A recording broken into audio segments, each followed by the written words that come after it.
Hey everyone, welcome to efforts. This is me Mitali Singh.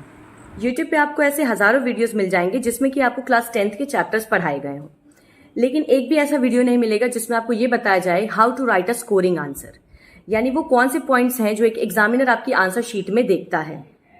तो इस video में बेसिकली मैं आपको बताने वाली हूँ how to write a scoring answer, और ये वीडियो इंग्लिश और हिंदी दोनों मीडियम वाले बच्चों के लिए होने वाला है। मतलब आंसर्स मैं आपको इंग्लिश और हिंदी दोनों में बताऊंगी। ना ही हम सिर्फ चैप्टर्स को समझेंगे, बल्कि उसके साथ ही हम ये भी जानेंगे कि एक पर्टिकुलर चैप्टर से कितने पॉसिबल क्वेश्चंस बन सकते हैं जो कि आपके बोर्ड एग्जामिनेशंस में पूछे जा सकते हैं। तो विद दिस चलिए वीडियो को जल्दी से स्टार्ट करते हैं बिना टाइम वेस्ट किए।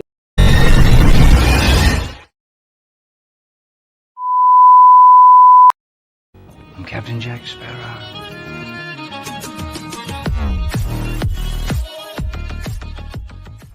तो आज हम पढ़ने जा रहे हैं क्लास 10th के सिविक्स का पहला chapter, that is power sharing. Hindi में से कहते हैं सत्ता की साझेदारी। सारे पॉसिबल क्वेश्चन बताने के साथ साथ मैं आपको चैप्टर एक्सप्लेन भी करते चलूंगी। उसके अलावा हम याद करेंगे इस चैप्टर में आने वाले जितनी भी कंट्रीज हैं और उनके कैपिटल्स के बारे में। जितने भी इंपॉर्टेंट टर्म्स इस चैप्टर में यूज होने वाले हैं हम उन्हें भी पढ़ेंगे और मैप वर्क को भी समझते चलेंगे। And this is my challenge कि इस वीडियो को देखने के बाद आपको बुक पढ़ने की जरूरत नहीं पड़ेगी, cause we are going to squeeze out every single important question out of this chapter। तो हमारा सबसे पहला टॉपिक है कंट्रीज एंड देयर कैपिटल्स, देश और उनकी राजधानियां। सिर्फ ये 6 कंट्रीज और उनके कैपिटल्स इस पूरे चैप्टर में आपको पढ़ने हैं। सबसे पहला है बेल्जियम, जिसका कैपिटल है ब्रुसेल्स। लेबनान, जिसका कैपिटल है बेरुत। श्रीलंका के 2 कैपिटल्स हैं। पहला है श्री जयवर्धनेपुरे कोट्टे, जो कि उसका लेजिस्लेटिव कैपिटल है, और उसके बाद है कोलंबो, जो कि उसका एग्जीक्यूटिव और जुडिशियल कैपिटल है। तो अभी ये जो 3 शब्द हमने सुने, पहले हम इसका मतलब जान लेते हैं क्योंकि ये काफी इंपॉर्टेंट है। लेजिस्लेचर, जिसको हिंदी में विधायिका कहते हैं। A governmental body which makes laws. देखिए, जो वर्ड्स मैंने हाईलाइट किए हैं उन पे ध्यान दीजिएगा आप। यानी ये सरकार का एक ऐसा निकाय होता है जो कानून बनाने का अधिकार रखता है। फिर है executive, a governmental body which implements laws, यानी कार्यपालिका सरकार का वो हिस्सा होता है जो कि लेजिस्लेचर के द्वारा बनाए गए कानूनों को लागू करता है। और तीसरा है judiciary, a governmental body which resolves disputes related to the laws. न्यायपालिका सरकार की वह शाखा है जो कि किसी भी तरह के कानूनी विवादों को निपटाती है। आई होप आपको तीनों का मतलब समझ में आ गया होगा। अगली कंट्री है जर्मनी, जिसका कैपिटल है बर्लिन। रशिया का कैपिटल मॉस्को और यूएसए का कैपिटल वॉशिंगटन डीसी। अब आप लोग वीडियो को पॉज करके ये 6 कंट्रीज और उनके कैपिटल्स को जल्दी से याद कर जाइए, अलॉन्ग विद देयर स्पेलिंग्स, क्योंकि हमें आंसर तो पता होता है लेकिन हमारे सारे मार्क्स स्पेलिंग्स में ही कट जाते हैं। चलिए अब आगे बढ़ते हैं हम क्वेश्चन आंसर्स की तरफ। तो सबसे पहला पॉसिबल क्वेश्चन इस चैप्टर से बनेगा, consider the case of Belgium as an example of power sharing. शक्ति साझाकरण के उदाहरण के रूप में बेल्जियम के मामले पर विचार करिए। तो सबसे पहले तो कोशिश आपको ये करनी है कि आप अपने आंसर्स को पॉइंट में लिखे rather than writing in paragraphs. अब इस आंसर को आप कैसे लिख सकते हैं? सबसे पहले तो आप बेल्जियम की लोकेशन के बारे में बताएंगे, तो आप हेडिंग डाल दीजिए लोकेशन। उसके बाद आप लिखेंगे Belgium is a country in Europe, it is smaller than Haryana India, it borders with France, the Netherlands, Germany and Luxembourg. तो बेल्जियम कहाँ पे है? ये यूरोप में एक देश है और ये हमारे भारत के हरियाणा राज्य से भी छोटा है। इसकी सीमाएं फ्रांस, नीदरलैंड, जर्मनी और लग्जमबर्ग के साथ लगती हैं। पहले तो आप मैप में ये चारों जगह देख लीजिए। एकदम बीचों बीच ग्रीन कलर में आपको बेल्जियम दिख रहा होगा। स्क्रीन के लेफ्ट कॉर्नर में नीचे की तरफ फ्रांस है और राइट हैंड साइड में आपको जर्मनी दिख जाएगा। लग्जमबर्ग पिंक या आप रेड कलर समझ सकते हैं, और बेल्जियम के ऊपर जो ऑरेंज कलर में पोर्शन है वो नीदरलैंड्स है। इन चारों जगहों को आप निमोनिक्स के थ्रू याद कर लेंगे, FNGL, जिसका मतलब है फ्रांस, नीदरलैंड्स, जर्मनी, लग्जमबर्ग। अब जैसे ही आपने बेल्जियम की लोकेशन 3 पॉइंट्स के अंदर बिल्कुल सही सही बता दी, आपको आधे मार्क्स यहाँ पे आराम से मिल जाएंगे। लोकेशन के बाद अगली हेडिंग आप डालेंगे पॉपुलेशन, जिसमें आप बताएंगे कि the population of Belgium is approx 1 crore, that is half of Haryana. मतलब बेल्जियम की जनसंख्या लगभग 1 करोड़ है, यानी हरियाणा की जनसंख्या के लगभग आधा। अब बेल्जियम की पॉपुलेशन के बारे में सबसे इंपॉर्टेंट चीज ये है कि वहां पे 59% डच स्पीकर्स थे जो कि फ्लेमिश रीजन में रहते थे, यानी नॉर्थ की तरफ। उसके अलावा 40% फ्रेंच स्पीकर्स थे जो कि वेलोनिया रीजन में रहते थे, और 1% जर्मन स्पीकर्स थे जो कि जर्मनी के बॉर्डर के पास के इलाकों में रहते थे। ये बेल्जियम का मैप है। इसमें जो आप येलो कलर का रीजन देख रहे हैं ये फ्लेमिश रीजन है, और यहाँ पे डच बोलने वाले लोग रहते थे जो कि पूरी पॉपुलेशन का 59% थे। जबकि ये रेड वाला पोर्शन वेलोनिया है, जहां पे पॉपुलेशन के 40% लोग रहा करते थे और वो फ्रेंच भाषा बोलते थे।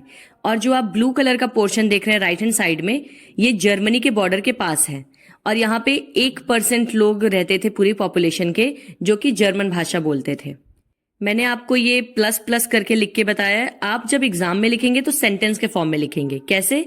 इन Belgium 59% people were Dutch speakers and they lived in Flemish region. फिर अगले पॉइंट में लिखेंगे 40% people were French speakers and they live in Wallonia region. इससे क्या होगा कि आपका आंसर देखने में बड़ा लगेगा। मतलब आपको चीजें टू द पॉइंट तो लिखनी है, लेकिन अपने आंसर को छोटा नहीं कर देना इस चक्कर में। अब आगे बढ़ने से पहले मुझे जल्दी जल्दी बता दीजिए बेल्जियम का कैपिटल, जो हमने वीडियो के स्टार्टिंग में याद किया है। तो जिनका भी आंसर ब्रुसेल्स था, कीप इट अप। और जिन्हें अभी तक नहीं याद हुआ है वो प्लीज पहले जाके कंट्री और उनके कैपिटल याद करके आए।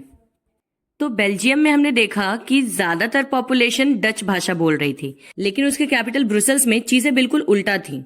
पॉपुलेशन इन द कैपिटल की अगर हम बात करें तो Brussels is the capital of Belgium और यहाँ पे 20% डच स्पीकर्स थे जबकि 80% फ्रेंच स्पीकर्स थे। बेल्जियम के मैप में ये जो ऑरेंज कलर का आप सेंटर में पोर्शन देख रहे हैं वो ब्रुसेल्स है। बेल्जियम की कम्युनिटी की बात करें तो French speakers were rich and powerful then Dutch speakers, यानी जो फ्रांसीसी वक्ता थे वो डच वक्ताओं की तुलना में ज्यादा समृद्ध और शक्तिशाली थे।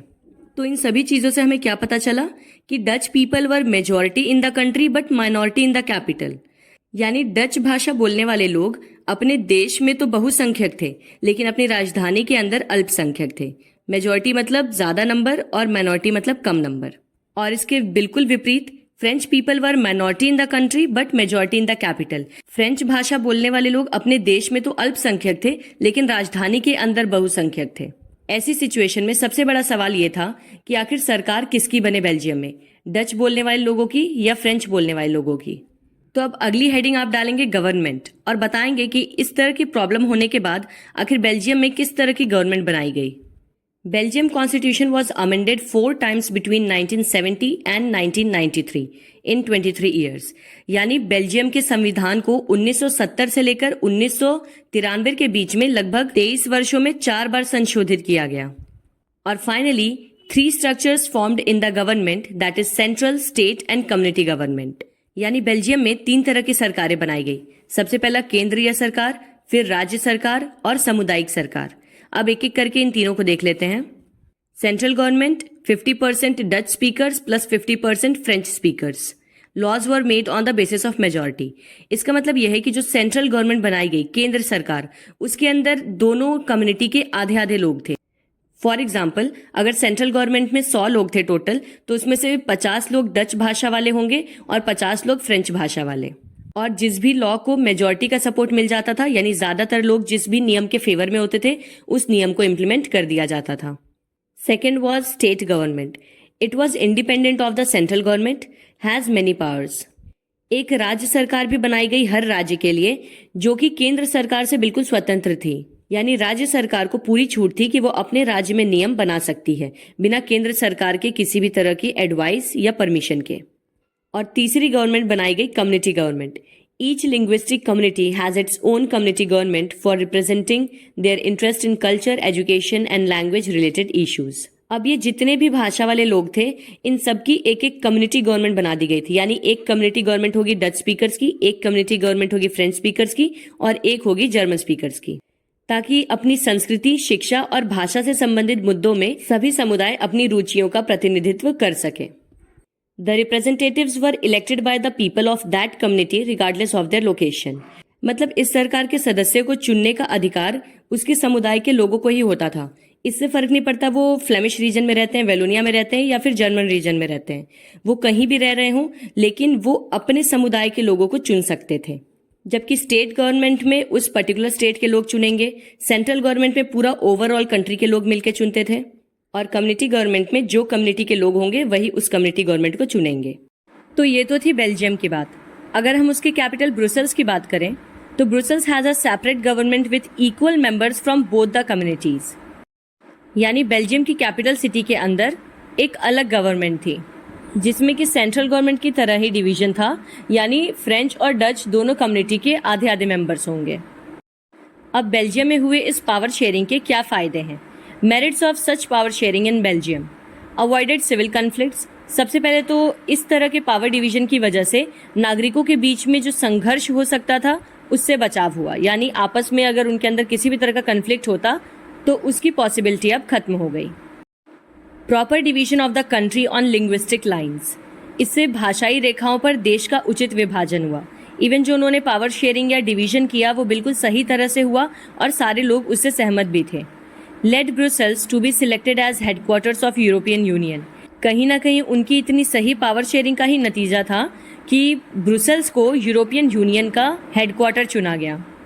अब आखिर ये यूरोपियन यूनियन क्या है?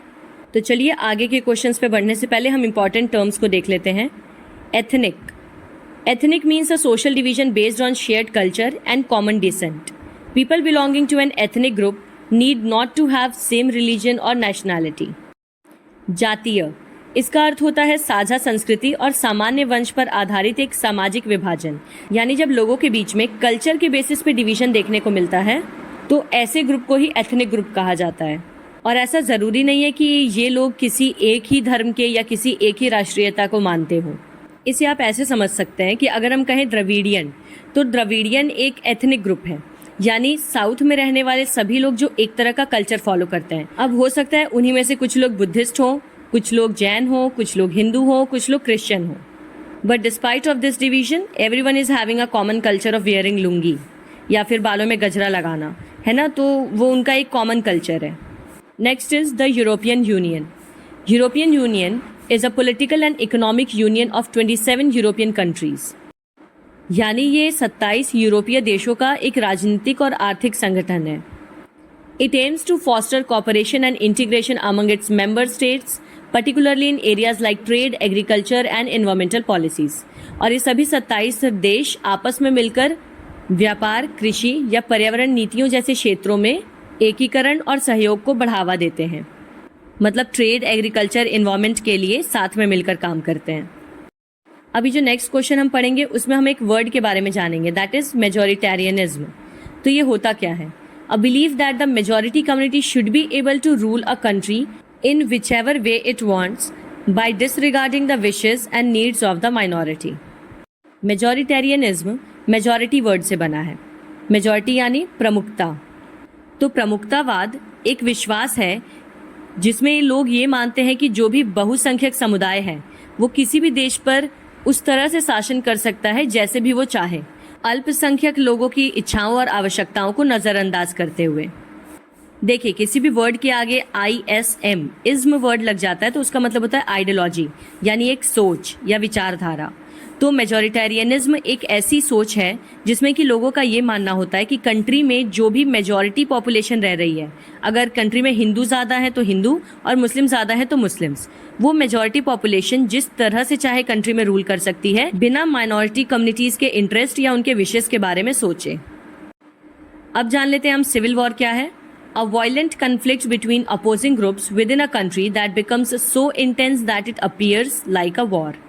इसे हिंदी में गृह युद्ध कहा जाता है, यानी ये तब होता है जब किसी भी देश के अंदर विरोधी समूहों के बीच में हिंसा इतनी ज़्यादा बढ़ जाती है कि वो देखने में एक युद्ध के जैसा प्रतीत होता है। मतलब जब आप बाहर किसी और कंट्री से लड़ रहे हैं तो उसे वॉर कहा जाता है, लेकिन जब कंट्री के लोग ही आपस में अलग अलग ग्रुप्स बना के लड़ने लग जाएं और वो इतना इंटेंस हो कि उसमें बहुत सारे लोगों की जान भी चली जाए तो उसे ही सिविल वॉर कहा जाता है। Now let's move to our next question. Discuss how majoritarianism in Sri Lanka led to a civil war, यानी चर्चा करें कि श्रीलंका में प्रमुखतावाद गृह युद्ध का कारण कैसे बना। जो मेजॉरिटी और माइनॉरिटी वाली कंडीशन हमने बेल्जियम में पढ़ी थी वैसी ही कुछ कंडीशन श्रीलंका में भी थी। चलिए समझते हैं। सबसे पहले हम इसका लोकेशन लिखेंगे एज यूजुअल।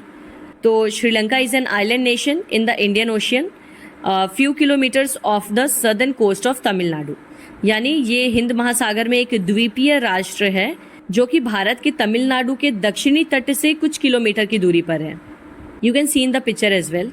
लोकेशन बताने के बाद आपको बताना होगा उसका पॉपुलेशन। तो approx 2 crore, almost same of Haryana, यानी लगभग 2 करोड़ लोग यहाँ पे रहते हैं, हमारे हरियाणा के ही बराबर। और अगर हम लैंग्वेज की बात करें तो यहाँ पे अप्रॉक्स 74% लोग सिन्हाला स्पीकर्स हैं, यानी ऐसे लोग जो सिन्हली भाषा बोलते हैं। 18% तमिल भाषा बोलने वाले हैं। अब इन 18% लोगों में से 13% श्रीलंकन्स हैं, यानी जिनका जन्म श्रीलंका में ही हुआ था, जबकि 5% ऐसे इंडियंस हैं जो कि ब्रिटिशर्स के टाइम पर प्लांटेशन कराने के लिए इंडिया से श्रीलंका लाए गए थे। कहने का मतलब यह है कि 13% श्रीलंकन ऐसे थे जो तमिल बोलते थे और बाकी के इंडिया से आए हुए लोग थे जो कि तमिल बोलते थे। तो हम यहाँ पे देख पा रहे हैं कि सिन्हली भाषा बोलने वाले लोग यहाँ पे ज़्यादा थे। अब अगर हम धर्म की बात करें तो जो सिन्हली लोग थे वो हमेशा बौद्ध धर्म फॉलो करते थे, जबकि तमिल धर्म वाले लोग या तो हिंदू होते थे या मुस्लिम होते थे। और श्रीलंका में पूरी आबादी का 7% लोग क्रिश्चियन थे जो कि दोनों भाषाएं बोला करते थे। मतलब कुछ क्रिश्चियन ऐसे थे उसमें से जो सिन्हली बोलते थे, जबकि कुछ ऐसे थे जो कि तमिल बोलते थे। तो यहाँ तक तो काफ़ी ज़्यादा सिमिलैरिटी हम देख रहे हैं बेल्जियम और श्रीलंका में।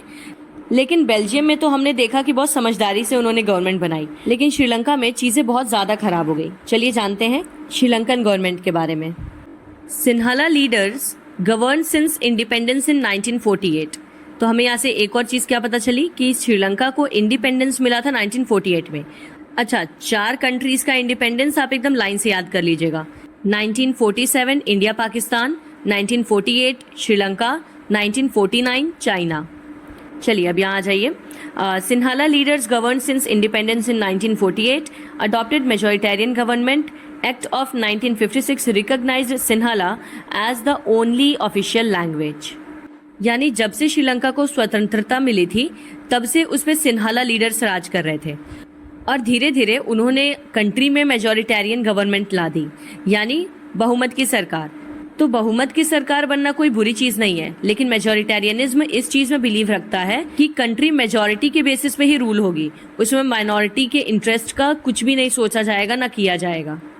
और उसके बाद ये लोग 1956 में एक ऐसा एक्ट ला देते हैं जिसके अकॉर्डिंग सिन्हल भाषा को ही ऑफिशियल लैंग्वेज माना जाएगा। पूरे देश भर में सिर्फ सिन्हल भाषा ही बोली जाएगी, यानी अब तमिल भाषीय लोग अपनी भाषा नहीं बोल सकते थे, उन्हें भी जबरदस्ती सिन्हल ही सीखना पड़ेगा।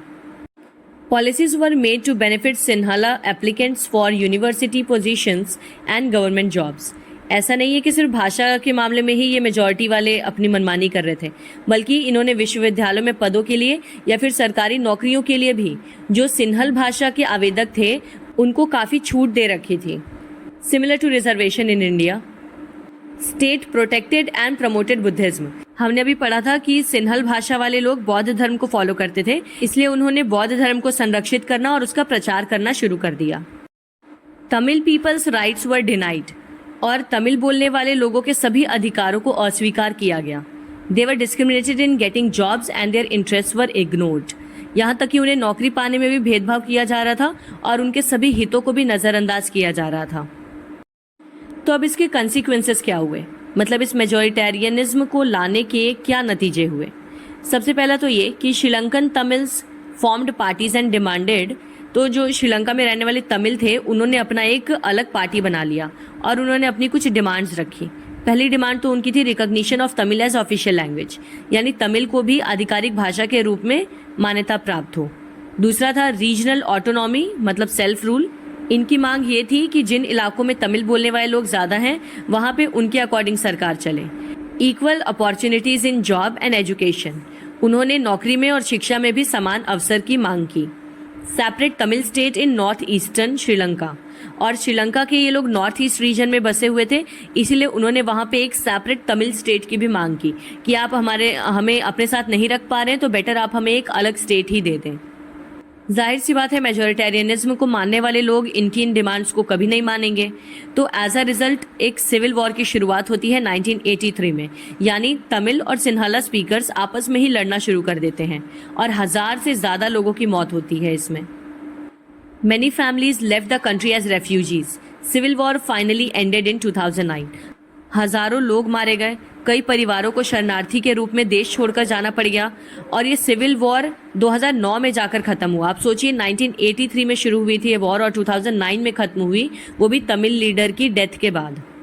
सो ओवरऑल हमने देखा कि बेल्जियम में किस तरह से उन्होंने समझदारी से काम लिया और दोनों कम्युनिटीज खुशी खुशी रहने लगे, जबकि श्रीलंका में सिर्फ और सिर्फ मेजॉरिटी की बातों को ध्यान में रखा गया और माइनॉरिटी ने विद्रोह किया और एज अ रिजल्ट दोनों कम्युनिटी में बहुत सारे लोगों की जान चली गई। तो ओवरऑल इतनी ही चीज़ें आपको अपने आंसर में लिखनी है। आपको कंट्री की लोकेशन बता देनी है, उसकी पॉपुलेशन में कैसा डिवीजन था वो बताना है, कौन सी भाषाएं वहाँ पे लोग बोल रहे थे, और फिर क्या कंक्लूजन निकाला गया, किस तरह की गवर्नमेंट बनाई गई।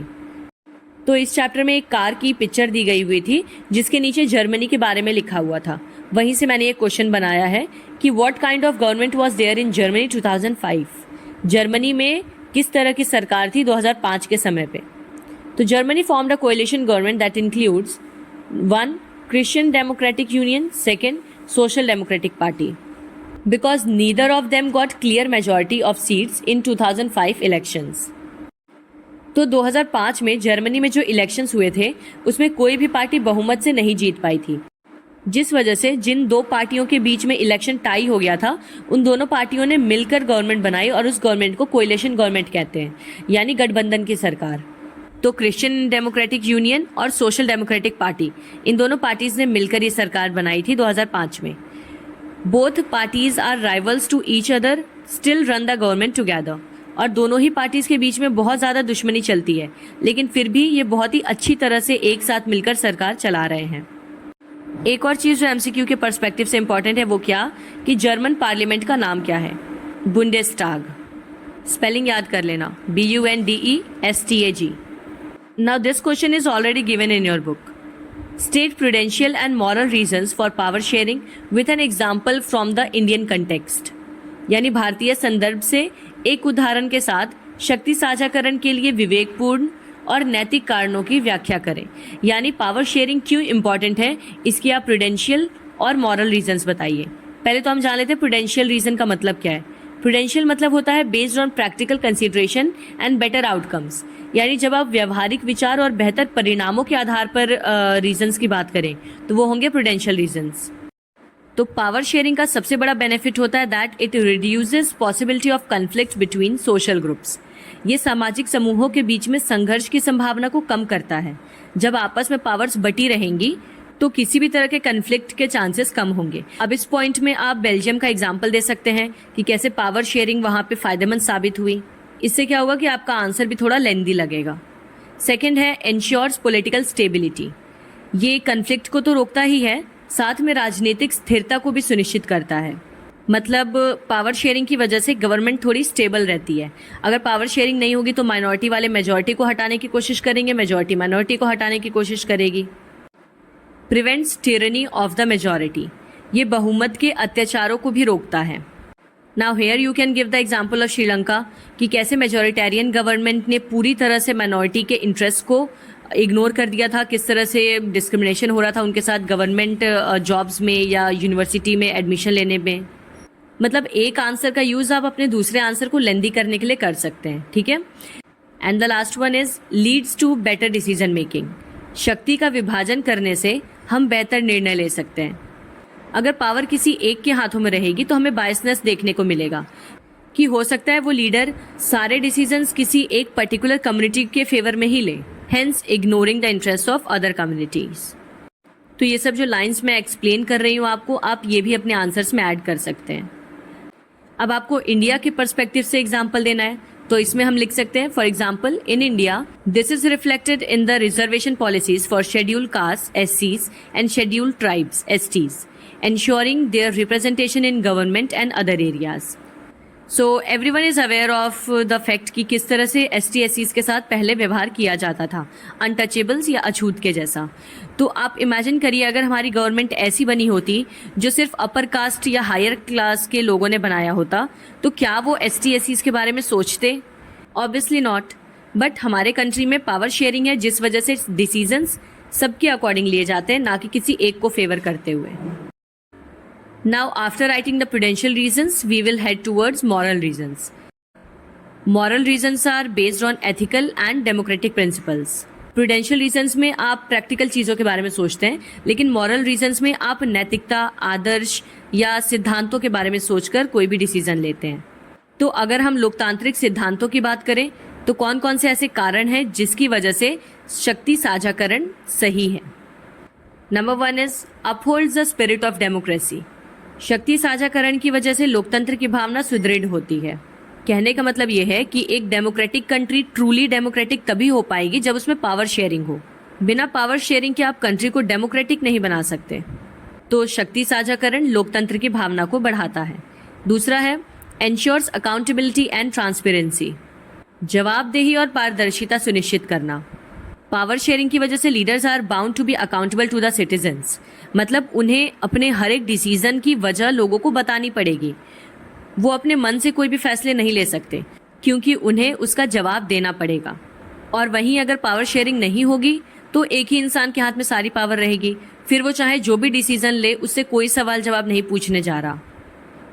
Third one is fosters active citizen participation, ये सक्रिय नागरिक भागीदारी को बढ़ावा देता है। जैसा कि अब्राहम लिंकन ने बोला था कि democracy is a government of the people, for the people and bye the people. तो ऑब्वियस सी बात है, people should participate in democracy, और शक्ति साझाकरण की वजह से ही लोग सक्रिय रूप से भाग ले पाते हैं। Last one is promotes respect for diversity, विविधता के लिए सम्मान को बढ़ावा देता है।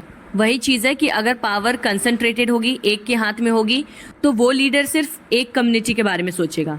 लेकिन पावर शेयरिंग होने की वजह से इंडिया जैसे डाइवर्स नेशन में भी लोग खुशी खुशी रह सकते हैं, क्योंकि यहाँ पे सभी के हितों के बारे में सोचा जाता है। For example, this is evident in India's parliamentary democracy where citizens vote to elect representatives who make decisions on their behalf.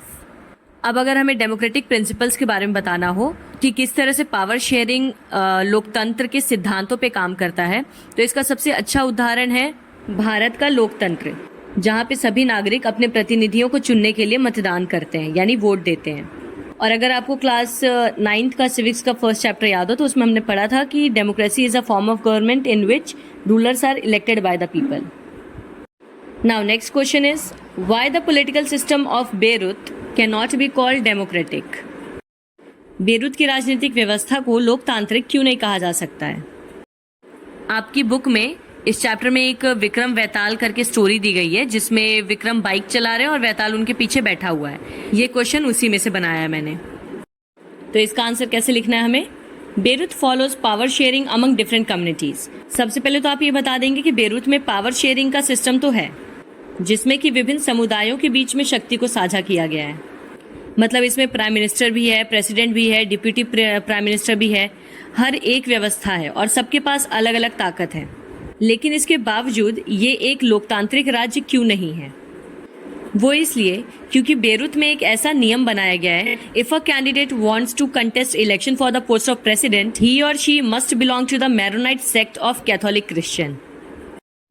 यानी प्रेसिडेंट की पद के लिए वही उम्मीदवार खड़ा हो सकता है इलेक्शन में जो कि कैथोलिक क्रिश्चियन के मैरोनाइट संप्रदाय से हो।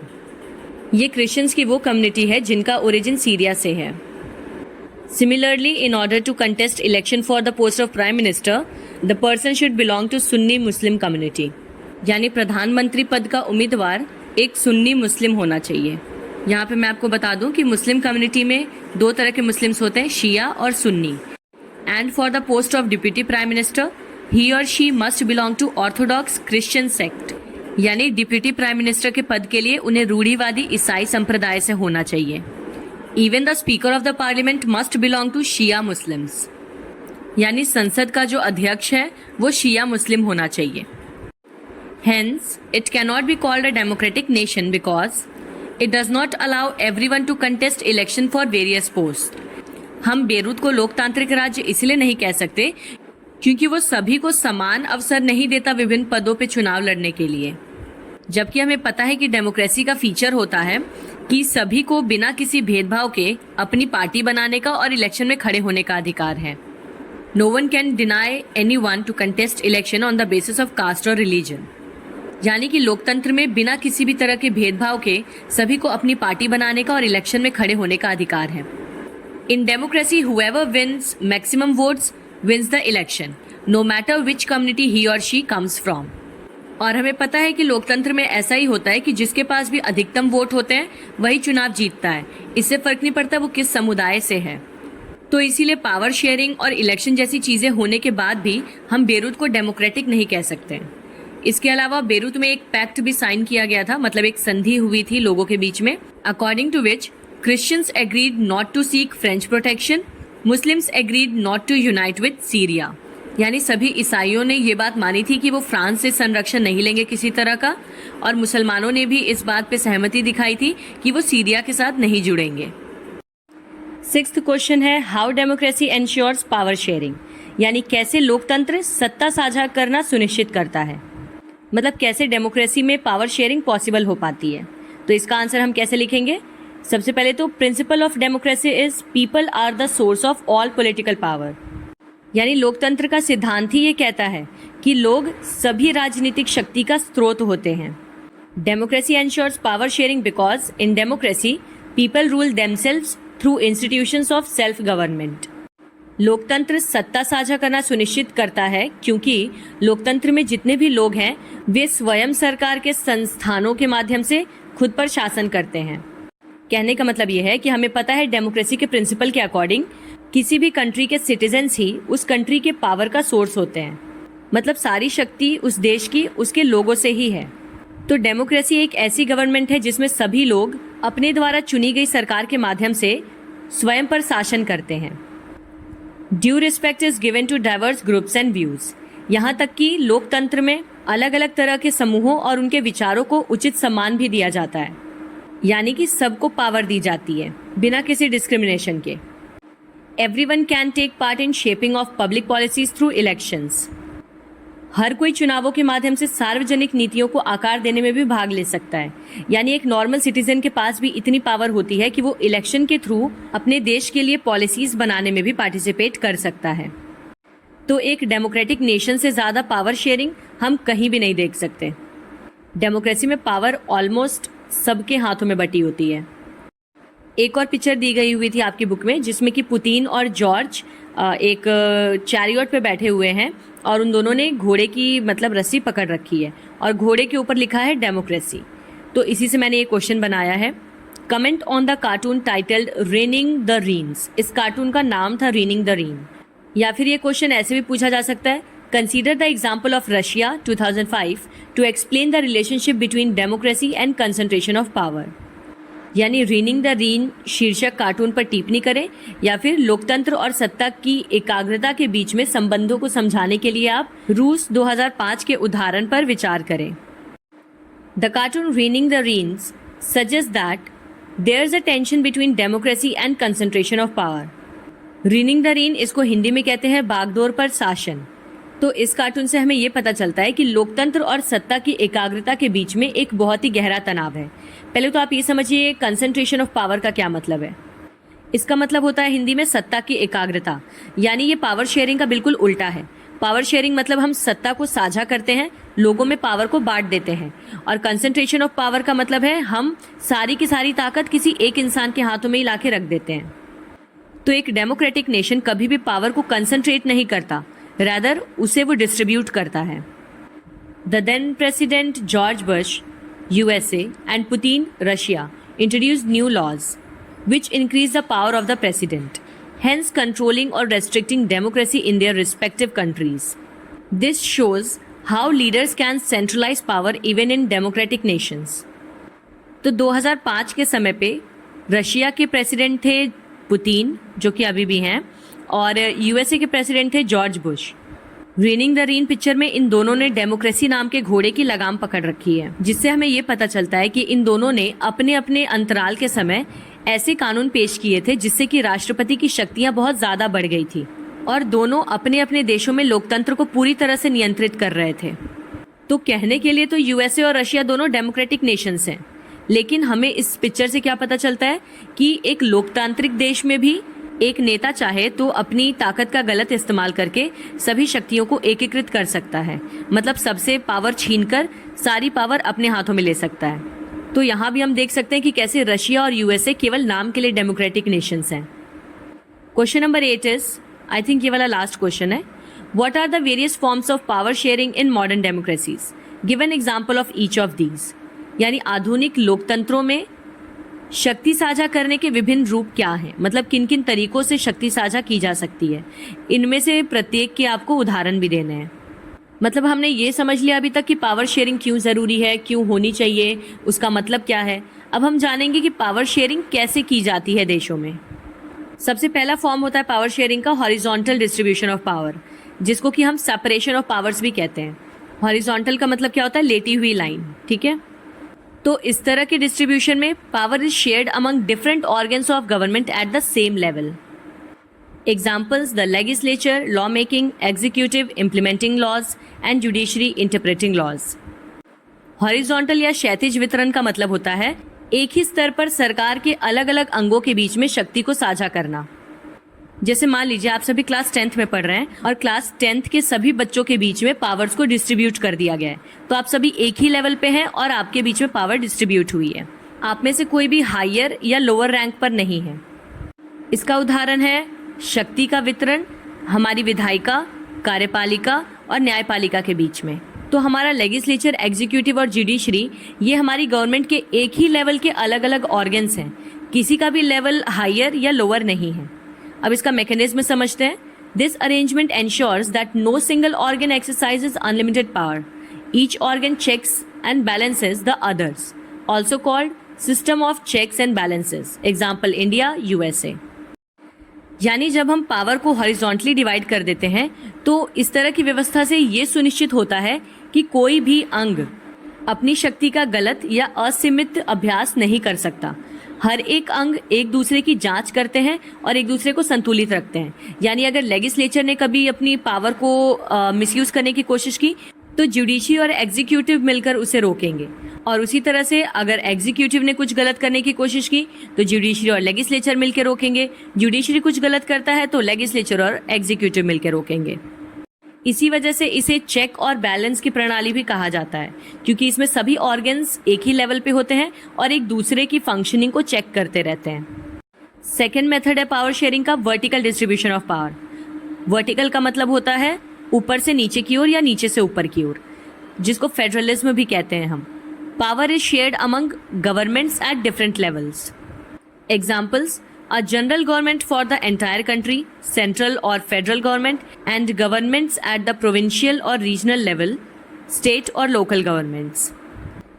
वर्टिकल डिस्ट्रीब्यूशन में हम क्या करते हैं? गवर्नमेंट के अलग अलग लेवल्स के बीच में पावर को डिस्ट्रीब्यूट करते हैं। उदाहरण के तौर पे केंद्र या संघीय सरकार जो होती है वो पूरे देश पर शासन करती है, जो कि उच्च स्तर की सरकार है, और वहीं निचले स्तर के लिए हमने एक क्षेत्रीय या फिर राज्य सरकार बना दी।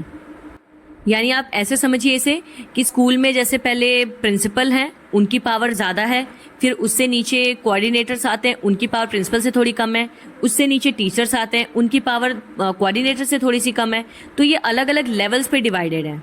इसी तरह के सिस्टम को हम फेडरलिज्म कहते हैं, जब पावर अलग अलग लेवल पे डिवाइडेड हो। और हमारे कॉन्स्टिट्यूशन में फेडरलिज्म का कंसेप्ट कनाडा की गवर्नमेंट से लिया गया है। Mechanism: the constitution clearly lays down the powers of each level of government, ensuring autonomy in their respective spheres. Example India, USA and Canada.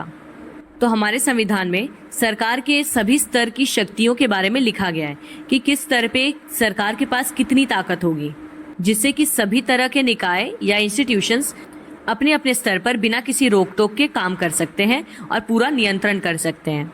और इस तरह के लेवल्स वाली गवर्नमेंट हमें कहाँ देखने को मिलती है? इंडिया में, अमेरिका में और कनाडा में। आप चाहें तो ये फ्लो चार्ट भी बना सकते हैं अपने पेपर में कि इंडियन गवर्नमेंट में सबसे हाईएस्ट लेवल पे होती है सेंट्रल गवर्नमेंट, जो पूरे देश को कंट्रोल करती है।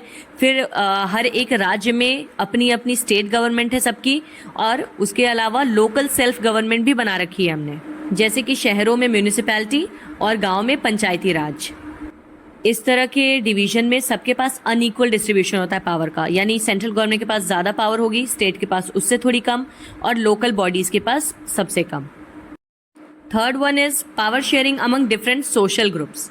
Power is shared among various social groups based on religious, linguistic और ethnic differences.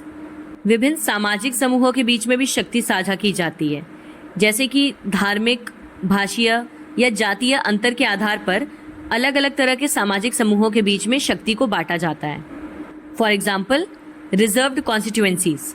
In some countries like India, certain constituencies are reserved in legislatures for minority communities or weaker sections of the society to ensure their representation. यानी horizontal और vertical के अलावा भी हम अलग अलग social groups के बीच में भी पावर को डिस्ट्रीब्यूट करते हैं। उदाहरण के तौर पे जैसे भारत में हमने आरक्षण की सुविधा बना रखी है ताकि जो भी ऐसे अल्पसंख्यक समुदाय हैं जैसे कि एसटी या एससीज, उन्हें भी सरकार में अपना नेतृत्व करने का मौका मिले। अब इसका मैकेनिज्म जान लेते हैं। This form of power sharing aims to give minority communities a fair share in power, preventing their alienation and promoting social harmony. अब शक्ति साझाकरण का ये रूप इसलिए बनाया गया है ताकि अल्पसंख्यक समुदायों को भी सत्ता में उचित हिस्सा लेने में मदद मिल सके, क्योंकि कई बार ऐसा होता है कि गवर्नमेंट सिर्फ मेजॉरिटी की बातों पे ध्यान देती है और जहां पे माइनॉरिटीज की बातें या उनकी इच्छाएं दब के रह जाती हैं। तो इसलिए इस तरह की पावर शेयरिंग सोशल ग्रुप्स के बीच में जरूरी है। और लास्ट है power sharing among political parties, pressure groups and movements. Power sharing can also be observed in the way political parties, pressure groups and movements control or influence those in power. Bharat में हम एक और तरह की सत्ता की साझेदारी देख सकते हैं जिसमें कि हम सीधे तौर से ताकत ना देकर राजनीतिक दलों और दबाव समूहों को भी असक्रिय रूप से ताकत देते हैं। देखिए, प्रेशर ग्रुप क्या होता है? मतलब एक ऐसे लोगों का समूह जो सरकार के ऊपर दबाव बनाते हैं उनके किसी भी डिसीजन को अपोज या सपोर्ट करके। यानी कई बार गवर्नमेंट में कुछ पॉलिटिकल पार्टीज को, कुछ प्रेशर ग्रुप्स को थोड़ी ताकत दे दी जाती है। Example, coalition governments formed when no single party secures a majority. गठबंधन की सरकारें तब बनती हैं जब किसी भी पार्टी को बहुमत ना मिली हो। तो उस सिचुएशन में हम एक गवर्नमेंट को पावर ना देकर दो छोटे छोटे पॉलिटिकल पार्टीज को पावर दे रहे हैं। इसके अलावा various interest groups, example traders, farmers, labour unions, exert influence on government decisions through lobbying, protests and participation in committees. व्यापारी, किसान या श्रमिक के समूहों को भी ताकत दी जाती है ताकि वो आंदोलन या विद्रोह के माध्यम से सरकारी निर्णय को प्रभावित कर सकें। Mechanism. This ensures that power does not remain concentrated in the hands of one party or group, allowing for diverse ideologies and interests to be represented and considered in policy making. इस तरह से शक्ति के विभाजन से हम ये सुनिश्चित कर पाते हैं कि शक्ति कभी भी किसी एक पक्ष या समूह के हाथों में केंद्रित ना हो, जिससे कि सभी तरह के विचारधाराओं को या हितों को नीति निर्माण के दौरान ध्यान में रखा जा सके। इस तरह के प्रेशर ग्रुप्स सरकार के ऊपर दबाव बनाते हैं ताकि वो किसी भी नीति को लोगों के हित के हिसाब से बनाए। ठीक है, तो एक बार फिर से रिवाइज कर लीजिए। सबसे पहला था हॉरिजॉन्टल डिस्ट्रीब्यूशन, यानी एक ही लेवल पे सबको पावर दे दी जाए। दूसरा वर्टिकल डिवीजन, जिसमें कि अलग अलग लेवल्स पे पावर दी जा रही है। तीसरा है कि हम सोशल ग्रुप्स में पावर डिवाइड कर रहे हैं ताकि माइनॉरिटीज को भी कंसीडर किया जा सके। और चौथा है प्रेशर ग्रुप्स या फिर पॉलिटिकल पार्टीज को पावर देना ताकि गवर्नमेंट के ऊपर प्रेशर बनाया जा सके। So that is it for this chapter. I hope कि आपको ये चैप्टर अच्छे से समझ आ गया होगा। And please do let me know in the comment box कि आपको ये वीडियो कैसा लगा। अगर आपको ये हेल्पफुल लगा होगा तो मैं ये सीरीज कंटिन्यू करूंगी, नहीं तो फिर I will stop here only. So your feedback matters a lot. आपको वीडियो में कोई चीज़ खराब लगी हो तो प्लीज़ वो भी मुझे ज़रूर बताइएगा। So thank you so much. मिलते हैं अब अगले वीडियो के साथ। Till then take care and bye bye.